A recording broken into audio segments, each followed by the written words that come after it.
High, কি অবস্থা সবার? সবাইকে শুভ ষষ্ঠীর শুভেচ্ছা।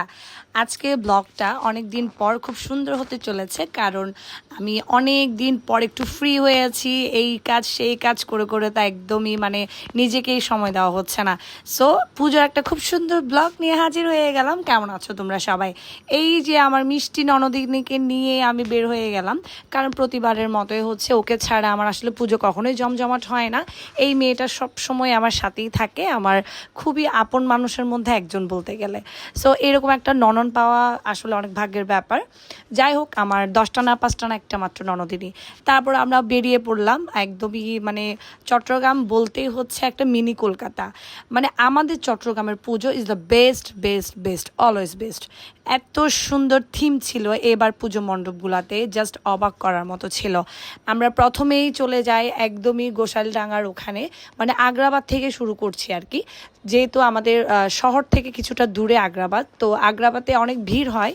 আগ্রাবাদটা আমরা সকালে দেখার চেষ্টা করেছি, যদিও এটা বিকেল টাইম হয়ে গেছে। সো অনেক সুন্দর ছিল মায়ের মুখটা, আর এখানকার প্রেজেন্টেশনগুলো জাস্ট নজর কাড়বে আপনার।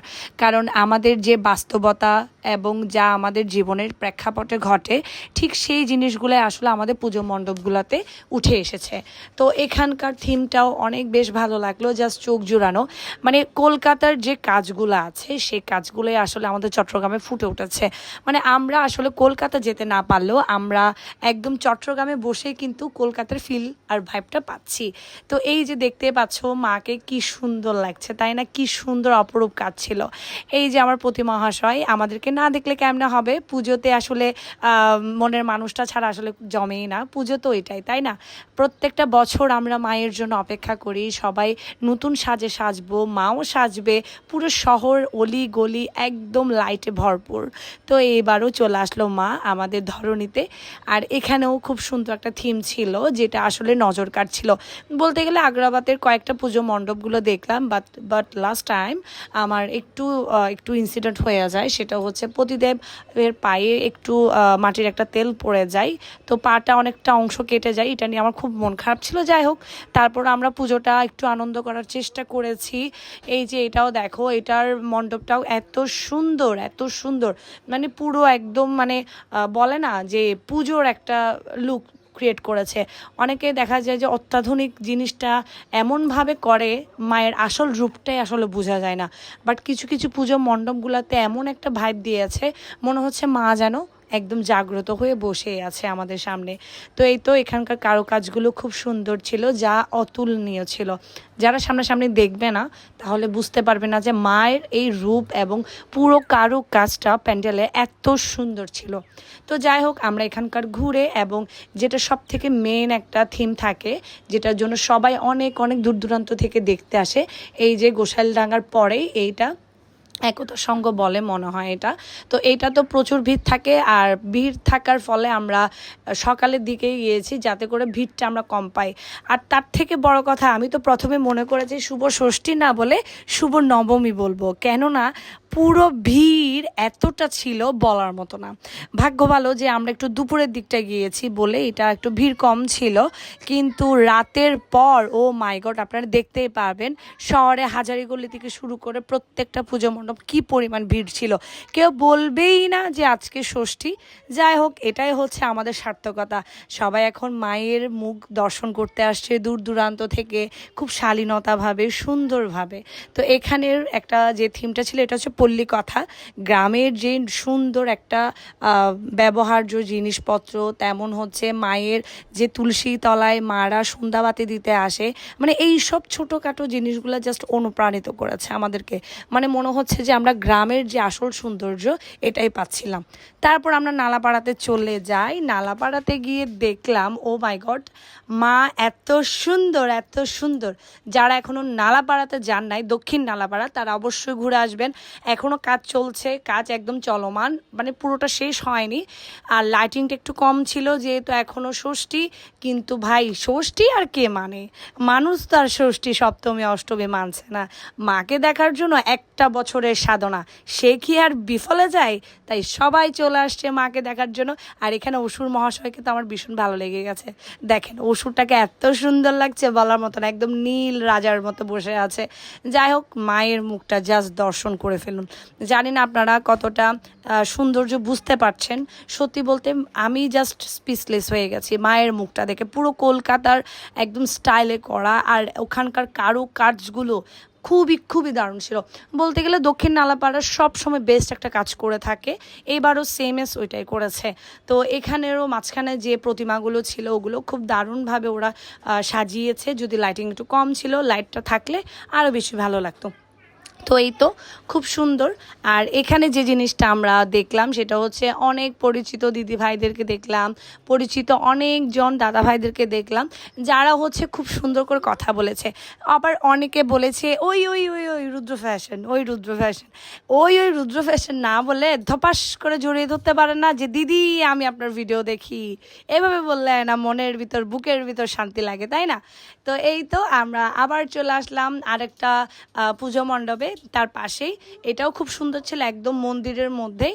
তো এই তো অনেক সুন্দর সুন্দর প্রতিমা দেখতে দেখতে আসলে ভিড় ঠেলা ঠেলি সহ্য করে আমাদের পুরো রাত ঘনিয়ে আসে। আর এখানে দেখলাম এই ছোট্ট ছেলেটাও খুব সুন্দর করে ঢোল বাজাচ্ছে, একদম পুরনো স্মৃতি মনে পড়ছে। আমরাও ছোটোবেলায় আসলে আমাদের দাদারা আমরা অনেক ঢোল বাজাতাম, তো এই জিনিসটা আসলে একদম দেখাই যায় না সরবন্দরে। আর টুলুমুলু তো কি মনোযোগ দিয়ে দেখতে পাচ্ছেন আমার ভবিষ্যৎগুলো একসময় এইভাবে বাজাবে। তারপর আর কি ঘোরাফেরা করে চলে আসলাম ফাতেমাস মেহেদিতে, মেহেদি দেওয়ার জন্য। যেহেতু পুজোর মধ্যে মেহেদি তো মাস্ট, মেহেদি না দিলে মনে হচ্ছে যে না, শান্তি পাচ্ছি না। সো প্রতিমা মহাশয়কে বললাম আমি আজকে রান্নাবান্না করিনি, বাইরে খাবো, সো আমি এই ফাঁকে মেহেদিটা দিয়ে দিই। তারপর মেহেদি নিয়ে ভিড় ঠেলা ঠেলি খাইতে খাইতে চলে আসলাম হাজারিগল্লি এসে একটা বড় রকমের ডস খাইলাম। সেটা হচ্ছে মানে একটা ঘন্টা লাইনে দাঁড়াই ছোট ছোট পিচ্চিগুলো আমারে যা করলো বলার মতো না। তো মানে লাইনে ধরেন আন্টি এখানে যান এমন করতে করতে ঠেলাঠেলি করতে করতে 1 ঘন্টার ভিতরে হাজারিগল্লির এই পুজো মণ্ডপে ঢুকি। কিন্তু আমি বলবো এখানের কাজ 100-তে 100, বাট পরিচালনা 100-তে 0। কেননা 1 ঘন্টা লাইনে দাঁড়ায় থাকার পরে আমাদেরকে থিম দেখায়নি। তো এটা আগে বললে হয়ে যেত, তাহলে এতক্ষণ কেউ ওয়েট করতো না। যাই হোক, থিম দেখিনে কি হয়েছে, খুব সুন্দর একটা মাকে তো দর্শন করতে পেরেছি, মাকে ভীষণ সুন্দর লাগছিল। হাজারিগল্লি মানে হচ্ছে ধামাকা। সো এই যে সুন্দর জিনিসটা দেখলাম, আর এখানকার কাজগুলো খুব সুন্দর ছিল। পরিচিত অনেক দিদিভাইদেরকেও এখানে দেখলাম, কথা বলেও ভালো লাগলো। সো এই তো আমাদের লাস্ট পূজা মণ্ডপ মনে হয় এটাই ছিল। তারপর আমরা আরও ঘোরাফেরা করি। এখানকার কাজগুলো যখন লাইট অফ করে দেয়, জাস্ট ওয়াও, লুক এত সুন্দর ছিল, এত সুন্দর যখন লাইটটা অফ করে, জাস্ট এটা দেখার মতো ছিল। মাকে এত সুন্দর লাগছে। আসলে মায়ের কাছে গেলে আলো এমনিই পৌঁছে যায়, তাই না? মা মানেই তো আলোর কি বলবো, একদম অপসরা। তো যাই হোক, খুব সুন্দর ছিল হাজারিগল্লির থিমটা। এরপরও আমরা ঘুরলাম, এটা মনে হয় এখানেই ছিল আশেপাশে কোথাও। এটাও খুব সুন্দর ছিল। মাটা দেখতে পাচ্ছেন, আমার না এরকম টাইপের মাগুলোকে দেখতে ভালো লাগে, মানে সাদা সাদা একদম ধবধবে থাকবে মুকুটটা, মানে এরকম টাইপের, মানে একদম কলকাতার একটা ফিল দিবে। এটার কাজটাও খুব সুন্দর ছিল, জাস্ট দেখার মতো। আসলে আমাদের পুজো মানেই হচ্ছে সবসময় বেস্ট চট্টগ্রামের পুজো দেখার জন্য মানুষ দূর দূরান্ত থেকে আসে। আর আমরা তো অনেক লাকি যে দেখতে পাচ্ছি প্রথম দিন থেকে। পুজো শেষ, এখন পেট পূজা করতে হবে। পেট পুজো করার জন্য কোথায় যাব চিন্তা করছিলাম। যাই হোক, চিন্তা করতে করতে আর কি করব, এইদিকে হচ্ছে আর একটা সুন্দর মায়ের মুখ ছিল দেখার মতো। আর এই যে আমি দড়ির বাইরে, আমার প্রতিমা মহাশয় বাইরে ছিল। আর এই তো আমার ননদিনীকে টেনে টুনে নিয়ে আসি, সে তো খিদায় নাকি শেষ। হাজারিগল্লিতে নাকি অনেক ঠেলাঠেলি খেয়েছে বেচারি। ঠেলাঠেলি খেয়ে তাকে না আমাকেও লাইন থেকে আসলে অনেক বকাবকি করেছে, লাইনের বাইরে ছিলাম। যাই হোক, ডিসিপ্লিনটা সুন্দর ছিল, কিন্তু থিমটা দেখায়নি, মেন কথা হচ্ছে ওইটা। তারপর আমরা গ্র্যান্ড শিকদারে চলে আসি আর পেট পুজো করে নেই, যেহেতু পুজো মানে হচ্ছে পেট পুজো করতেই হয়। সো খাওয়া দাওয়া শেষ করে বাচ্চাদেরকে খুশ মনে আমরা এইবার বাড়ি যাওয়ার পালা। তারপরে খাবারের জন্য ওয়েট করতে করতে এদিকে টুলুর একদম মন খারাপ হয়ে গেছে যে মা কখন খাবার দিবে, যেহেতু আমরা লাস্ট মোমেন্টে ছিলাম, খাবার একদম শর্ট ছিল। প্রত্যেক রেস্টুরেন্টে এই অবস্থায় হয় যে পুজো আসলেই সবার এই অবস্থায় শুরু হয়ে যায়, মানে খাবার কোনোখানে থাকে না। অবশেষে অনেক প্রতীক্ষার পর আমাদেরকে গরিব মানুষ বলে কথা খাবার দাবার দিল। মোটামুটি বিরিয়ানিটা ভালো ছিল, বিরিয়ানিটা খাওয়ার পর এখন পেটের ভিতর মোচড় দিচ্ছে। যাই হোক, ওটা বাদ দেন, আমরা খেয়েছি, এটা হচ্ছে মেন কথা। তারপর এই যে চলে আসছি বাসায়, ননদিনও চলে গেছে। আমাদের আজকে ষষ্ঠীর পরিক্রমা সেই, সেখানে চারিদিকে লাইটিং, চারিদিকে আওয়াজ, মানে এত ভালো লাগছে। এখনও পর্যন্ত আমার ঘরের পাশে মাইকের আওয়াজ চলছে, যদি আপনারা শুনে থাকেন। ও আরেকটা কথা বলি, এই জিনিসটা খুব ভালো লাগলো, সেনাবাহিনী থেকে শুরু করে র্যাফ থেকে শুরু করে এত সুন্দরভাবে ওরা মানে টহল দিচ্ছিল, সত্যি দেখার মতো ছিল। মানে ওরা এত ভালো কাজ করছে, যেটা আমাদেরকে আসলে একটা নতুন বাংলাদেশ হিসেবে মানে আমাদেরকে উপহার দিচ্ছে। আসলে অনেক ঠেলাঠেলি করে অবশেষে আজকের পরিক্রমা শেষ। সবাই ভালো থাকো, সুস্থ থাকো, আরও গল্প হবে, টাটা।